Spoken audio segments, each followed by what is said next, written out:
When William Hartnell left Doctor Who in October 1966, he was replaced by Patrick Troughton, who became the new Doctor starting from The Power of the Daleks on the 5th of November 1966. The Patrick Troughton era saw the show depart from purely historical stories, instead including sci-fi elements to any story set in the past. However, due to Doctor Who's chaotic production schedule and people's ability to send in their own scripts to the production office, there were also a large number of stories that never saw the light of day. Welcome to the comprehensive history of the Second Doctor's untold stories.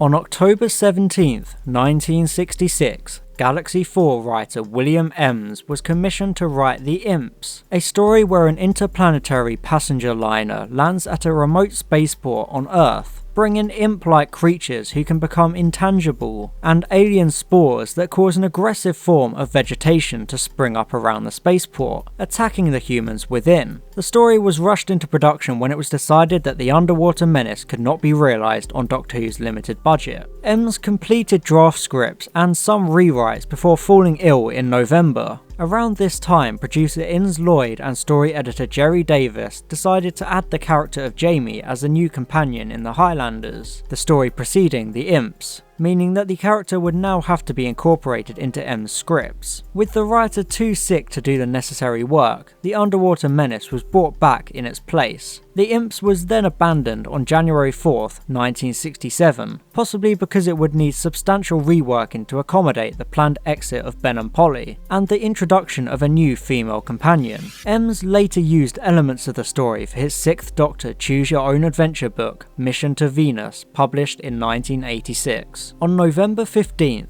David Ellis and Malcolm Hulke submitted the storyline for episode 1 of a story called The Big Store. In this story, the TARDIS lands in a department store in 1973 London. The store has been taken over by two species of aliens. One, a master race, is identified only by numbers, while the members of the faceless slave race are named with letters. The slave race is being transformed into duplicates of humans abducted onto the alien spacecraft to maintain the charade at the store, while the unprocessed members pose as mannequins. The master aliens intend to colonize the Earth, subjugating humanity by releasing a new strain of bubonic plague. Producer Innes Lloyd and story editor Jerry Davis liked the ideas, but felt they would work more effectively in an airport setting. The Big Store was therefore abandoned, with Ellis and Hulke reworking the concept into the faceless ones. Around November 1966, Barry Letts submitted two stories to Jerry Davis. The first was The Mutant, a story about a race of creatures which undergo dramatic mutations over the span of their lifetimes, like a caterpillar evolving into a butterfly. However, this was rejected by story editor Jerry Davis. Later, when Letts was the producer of Doctor Who, he suggested that writers Bob Baker and Dave Martin incorporate elements of this story into a story of their own, which became The Mutants. The other story Letts submitted would have featured the Doctor confronting an evil organisation which used an amusement park as its front. Letts would revisit this idea 30 years later as the basis for his third Doctor radio drama, The Paradise of Death.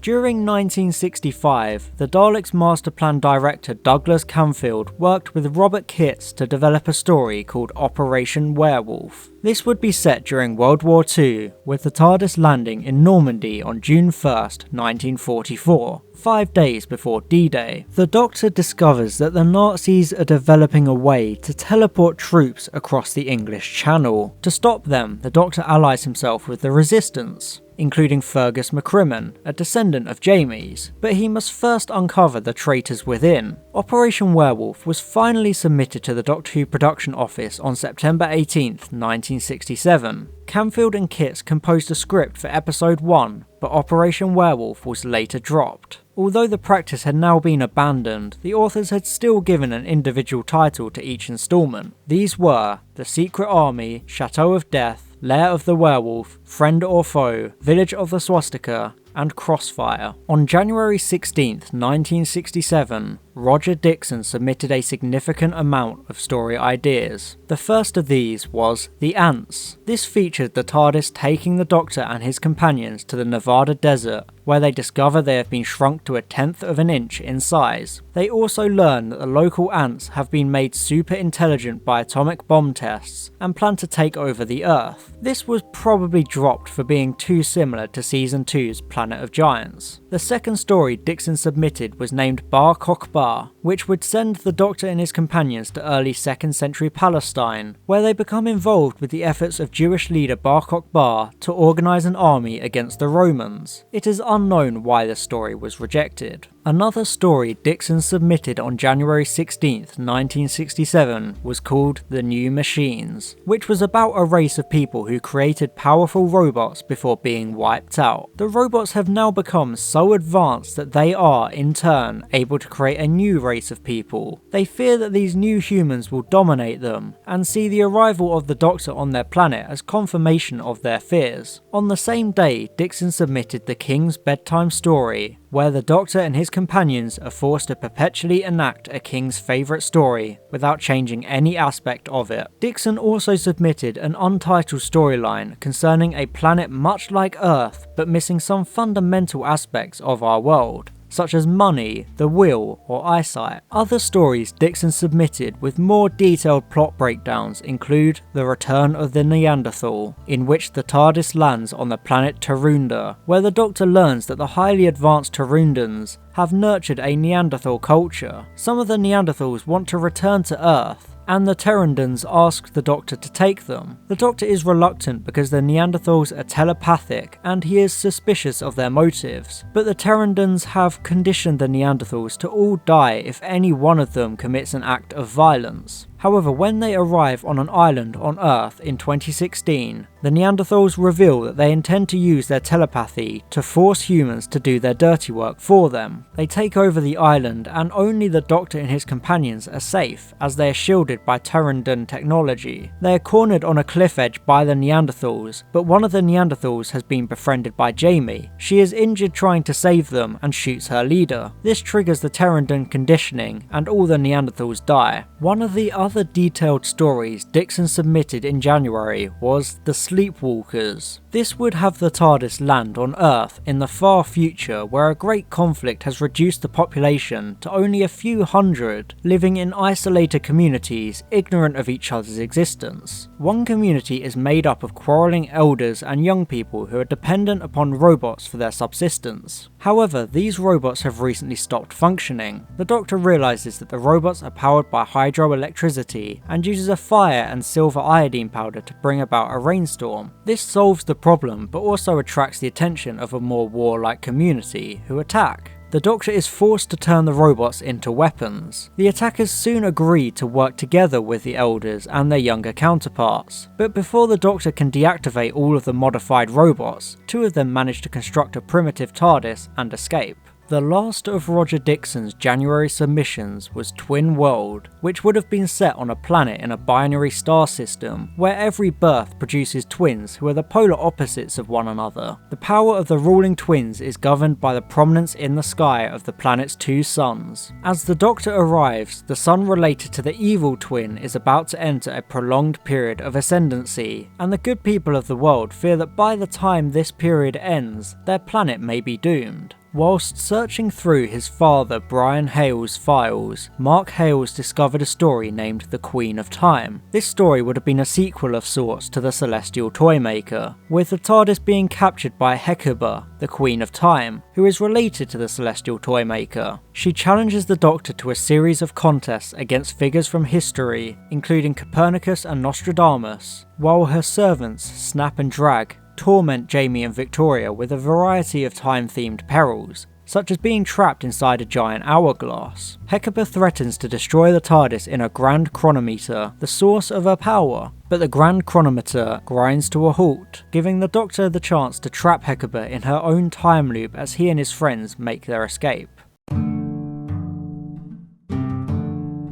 After completing Fury from the Deep in late 1967, Victor Pemberton was asked by Doctor Who producer Peter Bryant to develop a new idea, which became The Eye in Space, a story about an omniscient octopoid eyed in space which drew things towards it. However, when Bryant left Doctor Who in early 1969, Pemberton decided not to pursue the story any further. On February 2nd, 1968, producer Peter Bryant requested a second Ice Warrior adventure from their creator, Brian Hales, to capitalise on the popularity of the monsters and to get additional use out of the expensive costumes. The resulting storyline was titled The Lords of the Red Planet, but no further development seems to have taken place, and on July 15th, Hales was commissioned to instead write The Seeds of Death. In November 2013, Big Finish Productions released an audio adaptation of The Lords of the Red Planet by John Dorney. Brian Hales also wrote a story for Season 6 called The Stones of Darkness. This would see the Doctor and his companions visit Stonehenge, where people are disappearing and reappearing as assistants of Professor Storp.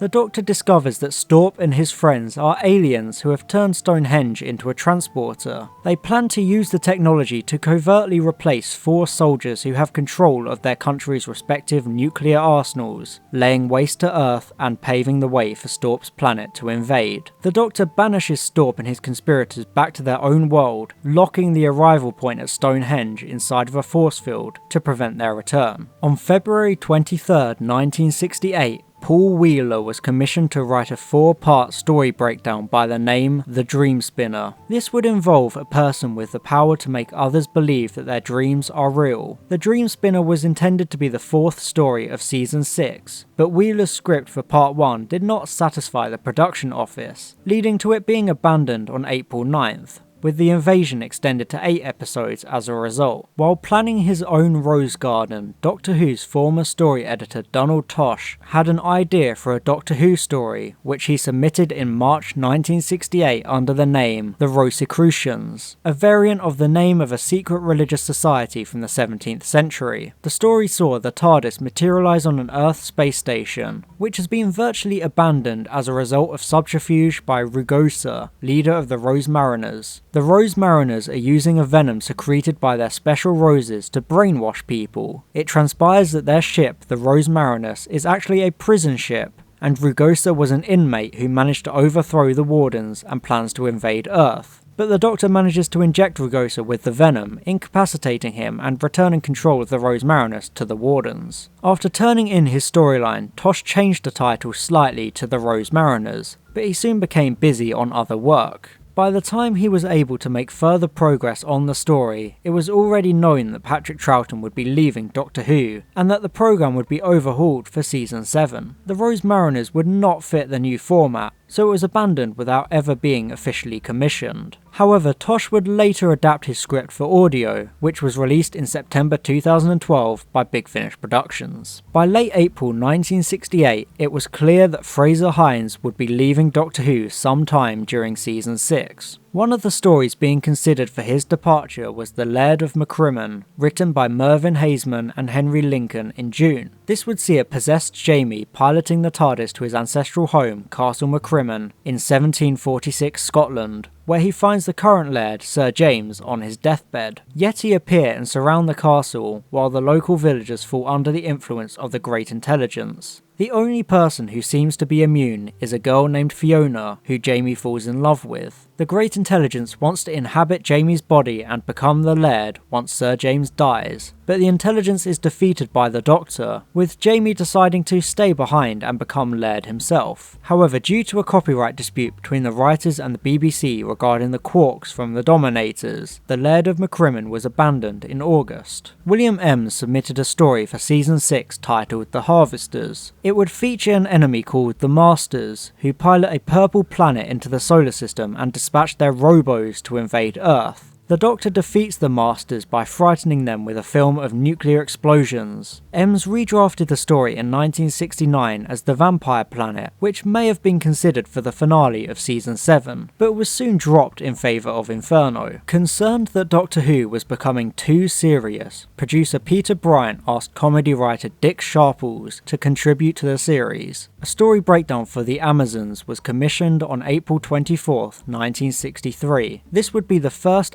outright Doctor Who comedy since 1965's The Romans, and was intended to be the fourth story of Season 6, replacing the Dream Spinner. By the time the scripts were commissioned on June 4th, Sharple's adventure had become The Prison in Space, with individual episode titles being The Amazons, The Female of the Species, The Lady Killers, The Masters of Xenos, More Deadly Than the Male, The Revolutionaries, and The Strange Suffragettes. This serial would be set on a planet where women have ruled for the past 5 centuries. They have disenfranchised men, banned war, and developed a way to extend their lifespans so that reproduction is no longer imperative. The Doctor and Jamie are sentenced to a prison satellite controlled by the Dolly Guards, where they recruit their cellmates into forming a resistance movement. Meanwhile, President Babs brainwashes Zoe and sends her to the satellite as a supposed ambassador. Once there, Zoe betrays the Doctor and Jamie, who are put on a rocket destined for a remote planet. However, before her conditioning, Zoe told other women about the way males and females coexist on Earth, inciting a revolution against Babs. The newly enlightened women rescue the Doctor, and Jamie frees Zoe from her brainwashing by smacking her behind. Both the production team and the assigned director David Maloney were now unhappy with The Prison in Space, particularly scenes such as one where Jamie dresses up in drag to masquerade as a Dolly Guard. On October 7th, The Crotons was chosen as the 4th serial. Bryant finally elected to abandon the story on October 15th. In December 2010, Big Finish Productions released an audio adaptation of The Prison in Space. After completing The Mind Robber in late 1968, Peter Ling discussed an idea with script editor Terence Dix about a planet where time runs backwards. But it soon became clear that the concept was too complex to be realised, so it was not developed any further. Shortly after completing work on The Crotons in October 1968, Robert Holmes submitted The Aliens in the Blood. This would be set in the 22nd century, where the Outer Space Commission of Control, OSCOC for short, controls the flow of traffic in the space lanes. OSCOC is located on an island in the Indian Ocean, and its staff are in frequent conflict with the primitive natives. The TARDIS materialises on the island in the midst of a rash of sabotage, which has resulted in the loss of many Earth spaceships. Although the natives are suspected, it is revealed that the culprits are actually mutant Mark II humans who have infiltrated OSCOC. These mutants have gained the power of extrasensory perception, otherwise known as Sixth Sense, but are cold and emotionless, now intending world conquest. The Doctor defeats their mutants by constructing a device which broadcasts along their psychic wavelength and burns out their superhuman abilities. Script editor Terence Dix was wary of the proposal, feeling that OSCOC bore similarities to the titular facility in the Wheel of Space. He was also concerned that Holmes' proposal that the Mark II humans be distinguished by a physical feature such as an extra long thumb was too reminiscent of the TV series The Invaders. The Aliens in the Blood was rejected shortly thereafter. Years later, Holmes was commissioned to write an amended version of the serial for BBC Radio 4, set in present-day Chile with the Doctor and his companions replaced by Dr. John Cornelius and Professor Curtis Lark. Co-written with Renee Basilico, this was transmitted from January 2nd, 1977 as Aliens in the Mind. On July 5th, 1968, Malcolm Hulke was commissioned to write a storyline for The Impersonators. This was planned as Season 6's penultimate story, with a 4-part story by Derek Sherwin, serving as the final story for the second Doctor. At the time, Sherwin was making the transition from script editor to producer of Doctor Who, and his story would have set up the third Doctor being trapped on Earth. However, unknown problems hit both projects, leading the production team to decide to conclude Season 6 with one 10-part serial, which became The War Games, co-written by Hulke. On the 21st of June 1969, Episode 10 of The War Games aired, bringing about the end of not only Season 6, but also the Patrick Troughton era of the show, with the newly revealed Time Lords forcing the second Doctor to regenerate and exiling him to Earth. This would change Doctor Who dramatically, with the show being broadcast in colour for the first time, but as usual, some stories never ended up being told.